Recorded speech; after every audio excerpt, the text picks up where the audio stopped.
Hello and welcome to Basketball Talk Pro. I'm Ron Ekker.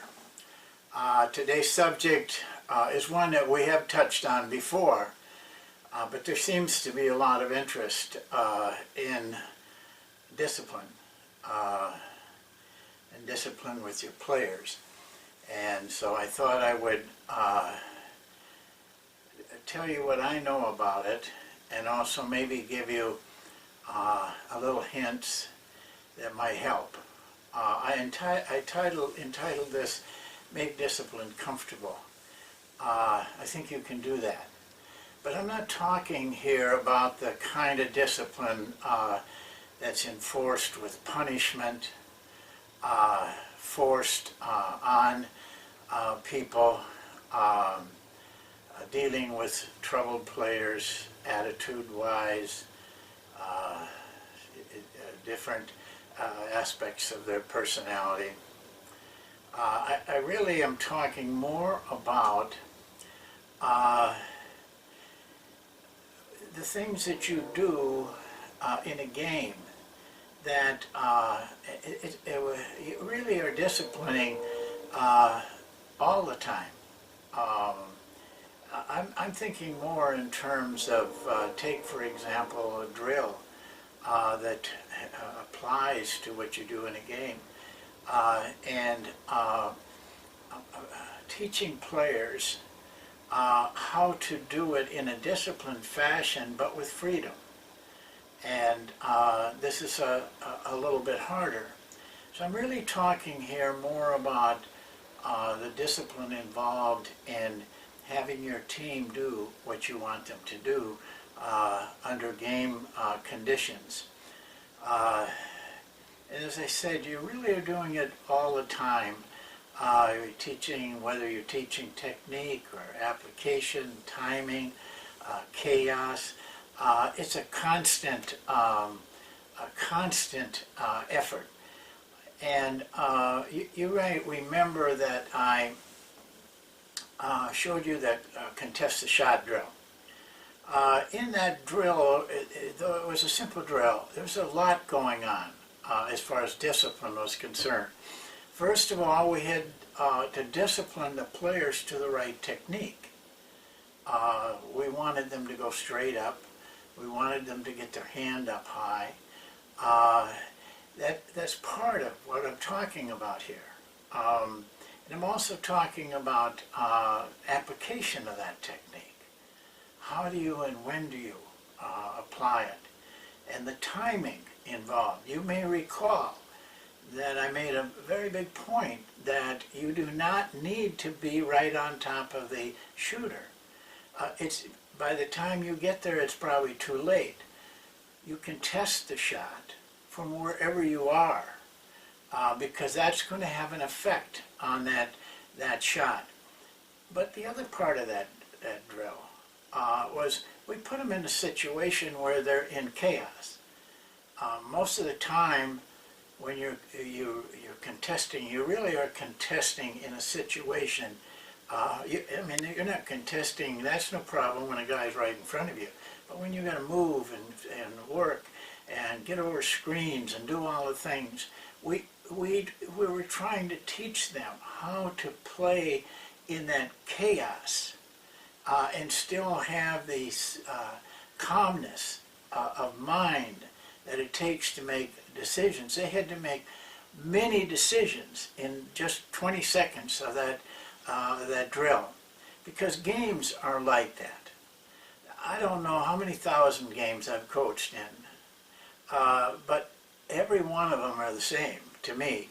I've never had a game that it wasn't chaos after the first 2-3 minutes of the game. Our game is like that. It's up and down fast. Where you're on offense for 10 seconds and bang, you're on defense for 20 seconds, back to offense. You get out of position. There's a lot of chaos. The game is chaos. Coaching in that situation is coaching in chaos.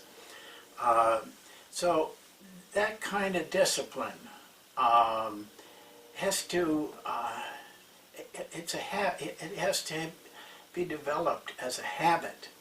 It must be taught so that in a game situation, there's no questions asked, and players just do it. So I think you need to think of it in terms of building a habit of discipline, a habit of awareness. Awareness is very, very important. And listening when the coach is, or anybody is giving you instruction, and then applying that without question, with confidence. Here's what I did, and it made my dealing with this a lot more comfortable. And I think it made it a lot more comfortable for the players too. I did not like having to yell at players to, I did it, but I felt guilty all the time afterwards. Somewhere in my career, I just made up my mind, and I didn't want to do that anymore. I was going to do it in a way that that they knew there was consequences if they didn't do what I asked them to do, but in a comfortable way. Let me kind of tell you what I'm talking about, what I did. First of all, I want you to know that this is built in practice. And really, almost every dealing you have with your players, you're developing it. When we had a practice, say we had a practice at 3 o'clock in the afternoon, we cleared the floor and got everything set a half hour before practice. I told the players that I would be there half hour before practice, so that if they wanted to come and work on anything, talk to me about anything, this was a good time. The gym was closed, it was quiet, it was an easy time. Now, a lot of times I was there with the manager. I wanted the balls all there, the towels, everything there. You know, he had to understand discipline also. And but as the more I did it, the more I saw players coming 20, 25 minutes before practice and getting ready. We had a rule that if you had to be on the floor doing something in basketball 10 minutes before practice started. And we regarded it as being late if you weren't on the floor doing something. They could stretch if they needed more stretching. They could, you know, they could talk. It was I never stopped them from doing anything like that, but I wanted them to be seriously getting ready for practice. And then, you know, I made sure the shirts were tucked in, no headbands, no jewelry, no, you know, phones. And I had to do that. I had to do it regularly until finally they got in the habit of it. And then it was easy after that. It became very comfortable. There was nothing hostile between myself and the players over any of this. Now, coming late, you know, there had to be consequences if they didn't fulfill what we were doing. You have to make sure of that. I did it a couple ways when I was a college coach. I made them run one lap for every minute they were late.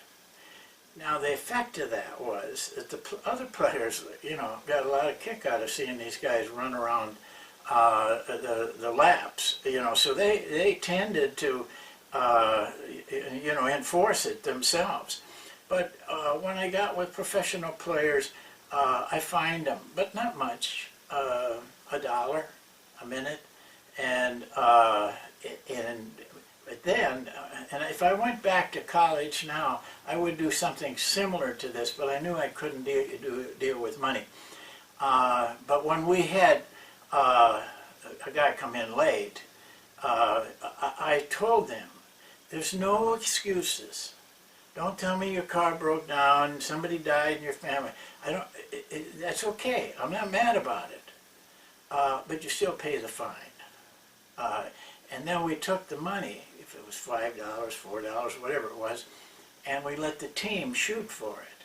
And we let the player that was late shoot for it. And the winner of this little contest we had, shooting contest, got all the money. That turned it into a fun thing, because the players themselves were always edging, trying to get a guy late so they could shoot for some money. But it was not a hostile thing, and the fact that I told them there were no excuses.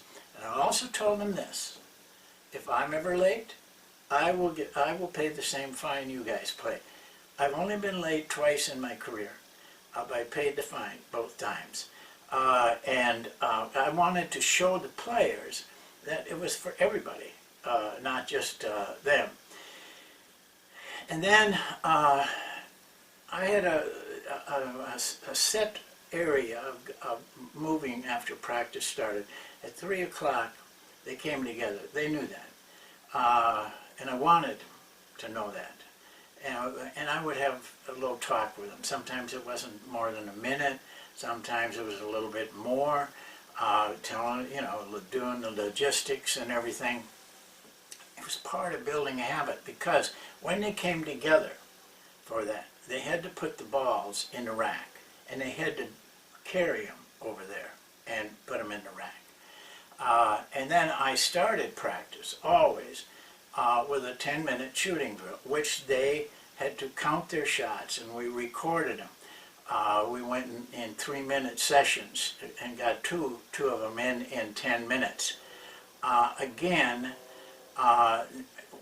this was by doing it every day, they got used to it, and they also got used to the repetitions of doing things like this over and over again, and still maintaining interest and awareness. And then our next section was stretching. I've been in all kinds of stretching things, but it just bothers me to see guys sitting around talking. They're not doing their stretches. They're giving you about half, maybe not even half, of what they can give you. So I didn't let them talk.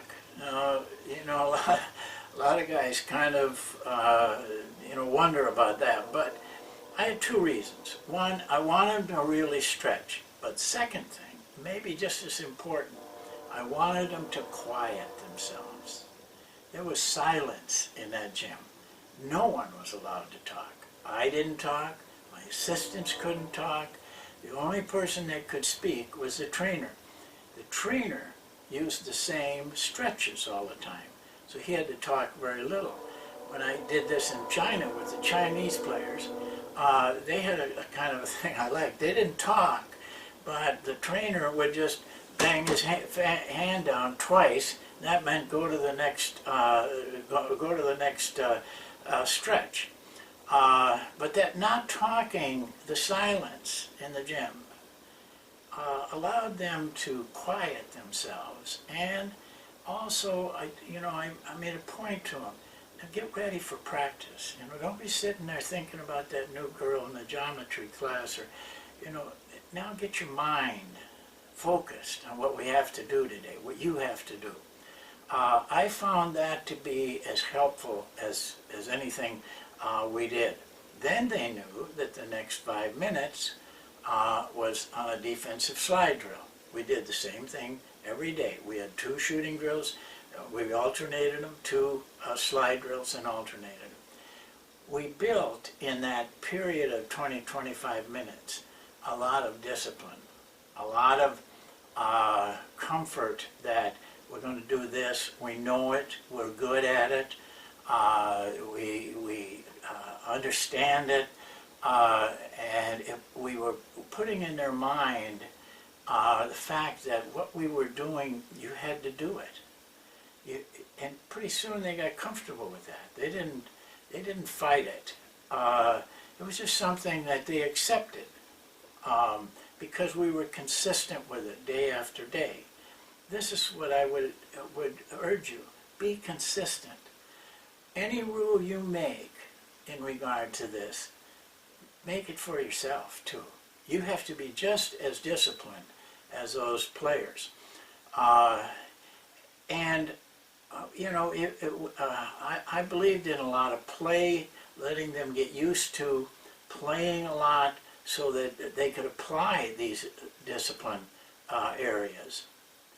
Now that really helped me because it became very comfortable.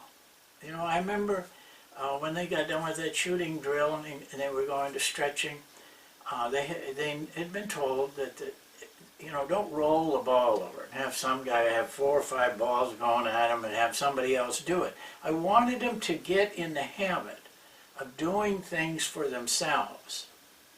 Now, I didn't talk a lot about this. They just did it. And then I got some really nice things happen. Every once in a while, a guy would take a ball, away from a player and say, "Hey, I got you here. I'll run it over."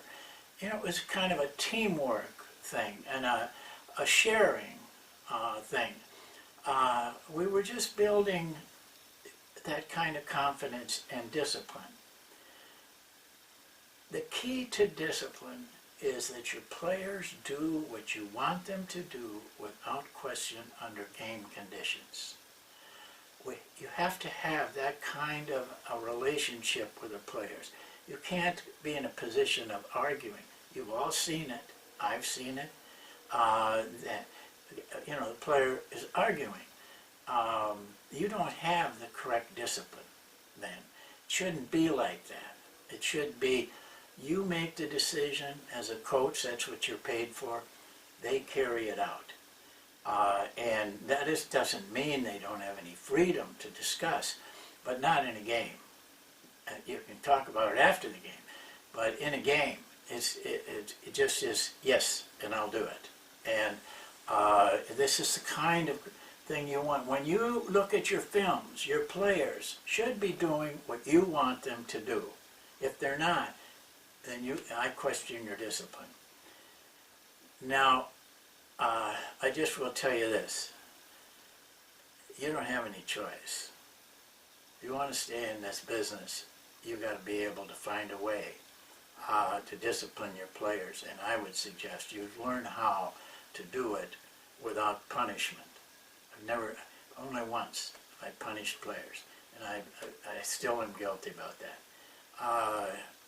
You can take a different tack. What I feel we did, because with our repetition and our consistency, is got players after a few weeks so that they just did it. There was no question. And that carried over onto the floor. All I can tell you is this. If you don't have discipline, you're turning a 20-year career into about a 2-year career. It's the most important thing that you can do for your team, but also what you can do for the individual. This carries over into life, and whether it's a job or marriage or whatever, these are things you have to be disciplined. People have to discipline you, tell you what to do, instruct, tell you, and you have to be able to do it. So that's it for today, and we'll see you in a couple days as usual. And I always do this. I want to thank you for listening. This is 52. Some of us have spent a lot of time together. We have newer people coming on, and I hope you all be around for the next 50 because we'll be there. Thank you.